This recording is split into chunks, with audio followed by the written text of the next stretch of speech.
వైసీపీకి సంబంధించిన 11 మంది రాజ్యసభ సభ్యులు అతి త్వరలో రాజీనామా చేయబోతున్నారన్న వార్తలు వచ్చాయి. అయితే దీని వెనుకున్నటువంటి ఒక ఆంతర్యం ఏంటి? మనతో పాటు సీనియర్ జర్నలిస్ట్ సత్యమూర్తి గారు ఉన్నారు. వారిని అడిగి తెలుసుకుందాం. సార్ నమస్తే. నమస్కారం అండి. వైసీపీకి సంబంధించిన 11 మంది రాజ్యసభ సభ్యులు అతి త్వరలోనే రాజీనామా చేయబోతున్నారు అని చెప్పేసి తెలుస్తుంది. వాళ్ళ యొక్క భవిష్యత్తు ప్రణాళికలు ఏంటి అనేది కూడా చెప్పబోతున్నారు సంగతి తెలుస్తుంది. సో దీని వెనక ఉన్నటువంటి ఒక ఆంతర్యం ఏంటి అంటే ఏం చెప్తారు? ఏముంది, భవిష్యత్తు ఏం లేదు. ఆ ముగ్గురు తెలుగుదేశంలో చేరుతున్నారు, 5 బీజేపీలో చేరుతున్నారు, 2 జనసేనలో చేరుతున్నారు. అది వాళ్ళ భవిష్యత్తు వాళ్ళు డిక్లేర్ చేశారు. వాళ్ళు ఇప్పుడు చేసిన పనితోటి జగన్కి భవిష్యత్తు లేకుండా పోతున్నది. మామూలుగా ఏంటి అంటే జనరల్గా ఎవరు కూడా, ఏ రాజకీయ నాయకుడు కూడా పార్టీ మారాలి, పార్టీ ఇది చేయాలని ఎవరు అనుకోరు. ఇక్కడ ఏం జరిగింది అంటే, మీకు గుర్తుందో లేదో, జగన్మోహన్ రెడ్డి అసెంబ్లీ పార్లమెంట్ ఎన్నికల్లో ఘోరంగా ఓడిపోయిన తర్వాత విజయసాయిరెడ్డి ఒక స్టేట్మెంట్ ఇచ్చాడు. కేంద్రంలో ఉన్న బీజేపీ మా మీద ఆధారపడి బతకాల్సిందే, రాజ్యసభలో వాళ్ళకి బలం లేదు, మేమే దిక్కు, మేమే కింగ్ మేకర్లం, మోడీ అయినా సరే మా మాట వినాల్సిందే అని స్టేట్మెంట్ ఇచ్చాడు. ఆ స్టేట్మెంట్ ఇచ్చినప్పుడు ఆయన అనుకొని ఉంటాడు, నాకు మొత్తం అంటే మా జగనన్నకి చాలామంది రాజ్యసభ సభ్యులు ఉన్నారు, ఈ బలాన్ని చూపించి నరేంద్ర మోడీని బెదిరిద్దాం, అమిత్ షాని బ్లాక్మెయిల్ చేద్దాం అని చెప్పి అనుకొని ఉండొచ్చు జగన్ను, ఈ విజయసాయిరెడ్డి. వీళ్ళిద్దరూ కూడా ప్లాన్ చేసి ఉంటారు. మనం రాజ్యసభ సభ్యుల బలాన్ని అడ్డం పెట్టుకొని మనం ఇంతకాలం అధికారంలో ఉన్నప్పుడు ఎట్లయితే సిబిఐ కేసులను అడ్డుకున్నాము, ఇప్పుడు అధికారం కోల్పోయిన తర్వాత కూడా రాజ్యసభ సభ్యుల బలాన్ని అడ్డం వేసి మనం మోడీని, అమిత్ షాని బ్లాక్మెయిల్ చేయొచ్చు అని చెప్పి ఏదో ప్లాన్ చేసినట్టుగా అనిపిస్తున్నది. దాని రిఫ్లెక్షనే ఆ రోజున విజయసాయిరెడ్డి మాటలు. అంటే రాజ్యసభలో బలం ఉంటే నువ్వు బ్లాక్మెయిల్ చేస్తావా? అందులోనూ 3 సార్లు ప్రైమ్ మినిస్టర్గా భారతదేశ ప్రజలు ఎన్నుకున్న నరేంద్ర మోడీని, అత్యంత బలమైన సర్దార్ పటేల్ తర్వాత అంత బలమైన హోంమంత్రిగా పేరు పొందిన అమిత్ షాని నువ్వు బ్లాక్మెయిల్ చేస్తావా? ఇప్పుడు చెయ్యి, ఇప్పుడు వాళ్ళని బ్లాక్మెయిల్ చేయి. అంటే రాజకీయాలలో యారోగెన్సీ అంటే అహంకారం పనికిరాదు. రాజకీయాలలోకి వస్తున్నాను అని ఎవరైనా అనుకుంటే, ప్రజలకి సేవకుడుగా వస్తున్నాను అనుకున్నవాడు రాజకీయాల్లో షైన్ అవుతాడు. ప్రజలకి నేను బాస్గా వస్తున్నాను, ప్రజలందరినీ నేను నా గుప్పెట్లో పెట్టుకుంటాను అని వచ్చేవాడు 151 నుంచి 11కు పడిపోతాడు. ఇప్పుడు ఏమైంది, ఇప్పుడు లేటెస్ట్గా రాజ్యసభ సభ్యుల్ని ఆ రోజున కూడా జగన్మోహన్ రెడ్డి ఒక్కొక్కళ్ళని ఎంపిక చేసే సమయంలో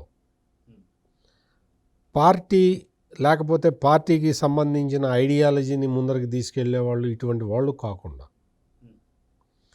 వేరే క్రైటీరియాలు పెట్టుకొని రాజ్యసభ సభ్యుల్ని సెలెక్ట్ చేశాడు. లేకపోతే తెలంగాణకి చెందిన ఆర్ కృష్ణయ్యకి ఎట్లా ఇస్తాడు? ఆర్ కృష్ణయ్యకి రాజ్యసభ సభ్యత్వం ఇచ్చాడు. అదేవిధంగా పరిమళనత్వానికి అంబానీ చెప్పాడని చెప్పి రాజ్యసభ సభ్యత్వం ఇచ్చాడు. అంటే నువ్వు ఎవరికైనా రాజ్యసభ సభ్యత్వం ఇవ్వచ్చు, కానీ నీ పరిస్థితి ఏంటి అనేది నువ్వు ఆలోచించుకోవాలి. యారగెంట్గా ప్రవర్తించటం వల్ల నీ దగ్గరికి వచ్చే నాయకులందరూ కూడా హర్ట్ అయిపోతారు. అదే ఇప్పుడు జరుగుతున్నది. ఓడిపోయిన తర్వాత అయినా బుద్ధి వస్తుంది అనుకుంటే, నీకు ఓడిపోయిన తర్వాత కూడా బుద్ధి రావట్లే. నువ్వు పార్టీ సమీక్ష ఎందుకు ఓడిపోయింది అనేది నువ్వు ఎక్కడ చెప్పకుండా, దాని సమీక్ష చేయకుండా నువ్వు అదే యారగెన్స్ తోటి పనిచేస్తున్నావు ఇప్పటికీ కూడా. నాకు ప్రతిపక్ష హోదా ఎందుకు ఇవ్వరు అని అడుగుతావు. నీకు ఎట్లా ఇస్తారయ్యా? 11 కదా సీట్లు వచ్చింది నీకు ప్రతిపక్ష హోదా ఎట్లా ఇస్తారు అని అందరూ జోక్గా నవ్వుతున్నా కానీ నాకు కావాల్సిందే ప్రతిపక్ష హోదా అంటాడు. నీకు ఆల్రెడీ ఉందయ్యా సెక్యూరిటీ, నువ్వు చక్కగా ఆ సెక్యూరిటీని ఉపయోగించుకొని నువ్వు భద్రంగా ఉండు అంటే నాకు సీఎంకి ఎంత ఇస్తున్నారో అంత ఇవ్వాలి అంటాడు. వీలైతే అంతకన్నా ఎక్కువ ఇవ్వాలి, ఎందుకంటే నా దగ్గర చాలా డబ్బులు ఉన్నాయంటాడు. నేను అత్యధిక ధనవంతుడిని, ముఖ్యమంత్రిని నేను, నాకు భద్రత ఇవ్వబోతే ఎట్లా అంటాడు. పేదవాళ్ళకి ఏదో అన్నం పెడుతుంటే అన్న క్యాంటీన్ల మీద ప్లేట్లు సరిగ్గా గడగట్లేదని దుష్ప్రచారం చేస్తాడు. అంటే నీకేంటి, నువ్వు ఓడిపోయిన తర్వాత నీలో ఏమైనా పశ్చాత్తాపం వచ్చిందా అంటే జీరో. అందుకని ఇప్పుడు ఈ రాజ్యసభ సభ్యులందరూ కూడా ఈ వైసీపీని వదిలిపెట్టి వెళ్ళటానికి ఒక నిర్ణయం అయితే తీసుకున్నారు. ఒక్కొక్కటి ప్రాసెస్ నడుస్తూ ఉన్నది. ఇప్పుడు చివరికి ఒక ఇద్దరు అయితే మాత్రం జగన్మోహన్ రెడ్డి దగ్గర ఖచ్చితంగా మిగులుతారు. ఇద్దరు, ఒకళ్ళు వైవి సుబ్బారెడ్డి, ఇంకొక అతను A2గా ఉన్న విజయసాయిరెడ్డి. వీళ్ళిద్దరూ రాజ్యసభ సభ్యులు మాత్రం జగన్మోహన్ రెడ్డితో మిగులుతారు అని అనుకుంటున్నాం మనం. అదే వీళ్ళల్లో విజయసాయిరెడ్డి జంప్ అయినా ఆశ్చర్యం లేదు, వైవి సుబ్బారెడ్డి జంప్ అయినా ఆశ్చర్యం లేదు. ఇద్దరిలో ఒకళ్ళు అంటే మ్యాక్సిమం అట్ ద బెస్ట్ ఈ ఇద్దరు మిగలచ్చు. ఈ జగన్ తోటి మనకెందుకులే అంటే ఒకడే మిగలచ్చు. అది జగన్మోహన్ రెడ్డి పరిస్థితి. వైవి సుబ్బారెడ్డి 2024లో గెలిచాడు, 30 వరకు ఉంటాడు, 2030 వరకు ఉంటాడు. గొల్ల బాబురావు 2030 వరకు ఉంటాడు. మేడ రఘునాథరెడ్డి 30 వరకు ఉంటాడు. విజయసాయి రెడ్డి 2028 తోటి అయిపోతుంది. ఆర్ కృష్ణ ఇది కూడా 2028 తోటి అయిపోతుంది. నిరంజన్ రెడ్డిది 28 తోటి అయిపోతుంది. బీద మస్తాన్ రావుది కూడా 2028తో అయిపోతుంది. ఆళ్ళ అయోధ్య రామిరెడ్డి అని ఈయనది 2026 తోటి అయిపోతుంది. ఈ ఆళ్ళ అయోధ్య రామిరెడ్డి ఎవరు అంటే జగన్మోహన్ రెడ్డి ఇల్లీగల్గా నిర్మిస్తున్న పార్టీ భవనాలన్నీ ఈయనే కడుతున్నాడు. మోపిదేవి వెంకటరమణది 26 వరకు ఉంటుంది. తర్వాత పిల్లి సుభాష్ చంద్రబోసు, పరిమళ నత్వాని వీళ్ళు కూడా 2026కి జూన్ 21వ తారీఖు కల్లా వీళ్ళ పదవీ కాలం కూడా ముగుస్తుంది. వీళ్ళల్లో ఇప్పుడు గొల్ల బాబురావు వెళ్ళిపోతున్నాడు, రఘునాథరెడ్డి వెళ్ళిపోతున్నాడు, ఆర్ కృష్ణయ్య వెళ్ళిపోతున్నాడు, నిరంజన్ రెడ్డి వెళ్ళిపోతున్నాడు, బేద మస్తాన్రావు వెళ్ళిపోతున్నాడు, మోపిదేవి వెంకటరమణ వెళ్ళిపోతున్నాడు, పిల్లి సుభాష్ చంద్రబోసు వెళ్ళిపోతున్నాడు, పరిమళ నత్వాని వెళ్ళిపోతున్నాడు. ఇక్కడ మిగిలేది వైవి సుబ్బారెడ్డి మిగులుతాడు. ఆళ్ళ అయోధ్య రామిరెడ్డిది ఇంకా తెలియలేదు, ఇంకా సమాచారం రాలేదు. విజయసాయిరెడ్డి అయితే ఇంకా అక్కడే ఉండాలి, వేరే గత్యంతరం లేదు. జగన్ చేదరించుకున్నా అక్కడే ఉండాలి. ఎందుకంటే ఈయనకి సంబంధించిన వీడియోలు అవన్నీ కూడా పార్టీ నాయకులే బయటపెట్టారు కదా. విజయసాయిరెడ్డిని ముందర సోషల్ మీడియా నుంచి తీసేశారు, అవమానం చేశారు. విజయసాయిరెడ్డి మనుషులందరినీ పార్టీలో నుంచి సైడ్ చేసేసారు. ఆ తర్వాత ఈయనకి ఉత్తరాంధ్ర ఇన్ఛార్జిగా తీసేశారు. ఆ తర్వాత ఈ దువ్వాడ శ్రీనివాస్ ఎపిసోడ్ ఇవన్నీ ఉన్నాయి కదా. దువ్వాడ శ్రీనివాసు విజయసాయిరెడ్డి మనిషి, అందుకని చెప్పి అతన్ని పక్కన పెట్టేశారు. విజయసాయిరెడ్డిదే గొడవ వచ్చింది మొత్తం. ఆ ఎండోమెంట్స్ జాయింట్ కమిషనర్ వ్యవహారం, ఈ వ్యవహారాలన్నీ అవన్నీ బయటికి రావటం వెనక వైసీపీ వాళ్ళ హస్తమే ఉంది అనేది ఆయనే చెప్పాడు. సో ఈ విధంగా ఇన్ఫైటింగ్స్ బాగా పెరిగిపోయినాయి. వాళ్ళందరూ కూడా తగాదాలు ఆడుకుంటూ ఉన్నారు.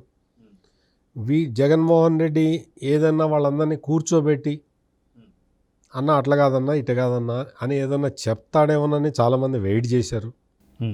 అక్కడ జగన్మోహన్ రెడ్డి ఎంతసేపటికి అన్న క్యాంటీన్లలో ప్లేట్లు మంచినీళ్ళలో కడగట్లేదు, మురికి నీళ్ళలో కడుగుతున్నారు అని దుష్ప్రచారం చేయటంలోనే జగన్మోహన్ రెడ్డి ఫుల్ బిజీగా ఉన్నాడు. దానికోసం ఒక 2-3 సోషల్ మీడియా వాళ్ళని పెట్టుకున్నాడు. వాళ్ళతోటి విష ప్రచారం చేయించటంలో చాలా బిజీగా ఉన్నాడు. ఇంకొక 2-3 పెట్టుకున్నాడు. వాళ్ళేమో అసలు ఈ జగన్ ఒక అవతార పురుషుడు అన్నట్టుగా ఒక చాలా ప్రొజెక్షన్స్ ఇస్తూ ఉంటారు. జగన్మోహన్ రెడ్డి ఈ పనులలో బిజీగా ఉన్నాడు. అయితే భారీ మెజారిటీతో గెలిచినటువంటి కూటమి ప్రభుత్వానికి మిగతా పార్టీ వాళ్ళని ఆకర్షించాల్సిన అవసరం అయితే ప్రస్తుతానికి లేదు. అయితే ఇప్పుడు ఎవరైతే రాజీనామా చేస్తున్నటువంటి వాళ్ళందరినీ కూడా కూటమి ప్రభుత్వం వీళ్ళని ఆకర్షిస్తుంది అనుకోవాలా, లేదా వాళ్ళకే వాళ్ళే బయటకు వస్తారు? ఎందుకంటే ఇది ఒక పెద్ద చర్చ కింద మారింది. సో వాళ్ళకే వాళ్ళే బయటకు వస్తారని చెప్పి అనుకోవాలా, లేదా కూటమి ప్రభుత్వం ఆకర్షిస్తుందా అంటే ఏం చెప్తారు? ఇప్పుడు వీళ్ళందరినీ పార్టీలోకి తీసుకోవాల్సిన అవసరం తెలుగుదేశానికి ఏముంది, బీజేపీకి ఏముంది, జనసేనకి ఏముంది? కేంద్రంలో అధికారంలోనే ఉన్నారు కదా బీజేపీ వాళ్ళు. వాళ్ళు వీళ్ళని తీసుకోవాల్సిన అవసరం ఏంటి? రాజ్యసభలో నీకు ఓటింగ్ రావాలి. ఇప్పటికీ చాలా బిల్లులు పాస్ అవుతూనే ఉన్నాయి కదా రాజ్యసభలో. వాళ్ళు ప్రత్యేకంగా వీళ్ళని తీసుకోవాల్సిన అవసరం ఏంటి? తెలుగుదేశం పార్టీకి వీళ్ళని ఈ రాజ్యసభ సభ్యులను తీసుకోవాల్సిన అవసరం ఏముంది? జగన్మోహన్ రెడ్డి ఈ రాజ్యసభ సభ్యులను అడ్డం పెట్టుకొని కేంద్రాన్ని బ్లాక్మెయిల్ చేద్దాము అని చెప్పి విజయసాయి రెడ్డి ఎట్లయితే అనుకున్నాడో, జగన్మోహన్ రెడ్డి కూడా అదే అనుకున్నాడు. ఎమ్మెల్సీలు నాకు ఎక్కువ ఉన్నాయి, వీళ్ళని పెట్టి నేను గేమ్ ఆడదాం అనుకున్నాడు. మరి రాష్ట్ర ప్రభుత్వం కూడా బిల్స్ అన్ని పాస్ అయిపోతున్నాయి కదా, కౌన్సిల్లో కూడా బిల్స్ పాస్ అయిపోతున్నాయి. అంటే దాని అర్థం ఏంటి? ఈ రాజ్యసభ సభ్యులు కానీ ఎమ్మెల్సీలు కానీ జగన్మోహన్ రెడ్డి తోటి వెళ్ళటానికి సిద్ధంగా లేరు అని ఇప్పుడు కాదు, ఎప్పుడో దాన్ని రుజువైపోయింది. అందుకని ఇప్పుడేదో ప్రత్యేకంగా వీళ్ళు వచ్చి రండి మీరు వీళ్ళని తీసుకుని ఆపరేషన్ ఆకర్ష్ అంటే జగన్మోహన్ రెడ్డి తీసుకున్నాడు కదా, తెలుగుదేశం ఎమ్మెల్యేలని 4 లాగేస్తే ప్రతిపక్ష హోదా ఉండదు. చంద్రబాబు నాయుడికి ప్రతిపక్ష హోదా పోతుంది అని చెప్పి ప్లాన్ చేసి 5 లాగే ప్లాన్ చేస్తే అందులో 4 పడ్డారు. 4 వచ్చారు. ఆ 4 ఇప్పుడు భూస్థాపితం అయిపోయారు. ఇప్పుడు మళ్ళీ ఒక ఆయన టీడీపీలోకి రివర్స్ వస్తున్నాడు. ఎందుకు చెప్తున్నానంటే ఇవన్నీ ఎందుకు చెప్పాల్సి వస్తున్నది అంటే, దురాశ దుఃఖమునకు చేటు. చంద్రబాబు నాయుడికి ప్రతిపక్ష హోదా కూడా రాకుండా చేద్దాం అనుకున్న నీకు ప్రతిపక్ష హోదా లేకుండా పోయింది. అమిత్ షాని నరేంద్ర మోడీని బ్లాక్మెయిల్ చేద్దాం అనుకున్న నీ ఎత్తుగడ కారణంగా నీ దగ్గర ఎంపీలు వెళ్ళిపోతున్నారు.